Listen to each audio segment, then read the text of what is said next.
عرض کی حضور آپ دعا کر دینا اللہ عثمان کی مدد فرما دے گا. دعا حضرت عثمان غنی کو تو حضور بلا کے نا کہ یار اس کیفیت کو سمجھو, اتنا میٹھا بندہ. حضرت عثمان غنی بالکل نرم مزاج آدمی تھے, ٹھنڈی طبیعت کے تھے, لیکن حضرت عائشہ کہتی ہیں حضور لیٹ ہوتی رہی. کسی نے کہا حضور عثمان آ گئے. حضور اٹھے, تہمت سیدھی کی, اٹھ کے, حالانکہ بندہ نرم مزاج ہے سب سے, رسول کریم نے تہمت مبارک کو سیدھا کیا. لوگ بیٹھے رہے, باتیں ہوئی, چلے گئے. سیدہ عائشہ صدیقہ کہتی ہے میں نے کہا یا رسول اللہ میرے ابا جی بھی آئے, آپ لیٹے رہے, عمر بھی آئے, آپ عثمان کے آنے پر تو نے بڑا اہتمام کیا.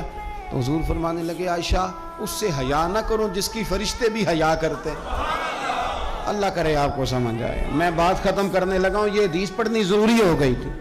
اور اس کی حیا نہ کرو جس کی فرشتے حیا کریں, جس کی مصطفیٰ حیا کریں. وہ کتنا نالائق امتی ہے جو اس عثمان کی حیا نہ کرے. وہ کتنا نالائق ہے جو پھر اس عثمان غنی کی حیا نہ کرے. ہمیں ہر موقع پر سیدنا عثمان غنی کی حیا کرنی. حضرت عثمان غنی کی زندگی کے 3 پہلو بڑے نمایاں ہیں, 3 پہلو بڑے. ایک تو حضرت عثمان غنی رضی اللہ تعالیٰ عنہ بہت زیادہ سخاوت کر جاتا ہے.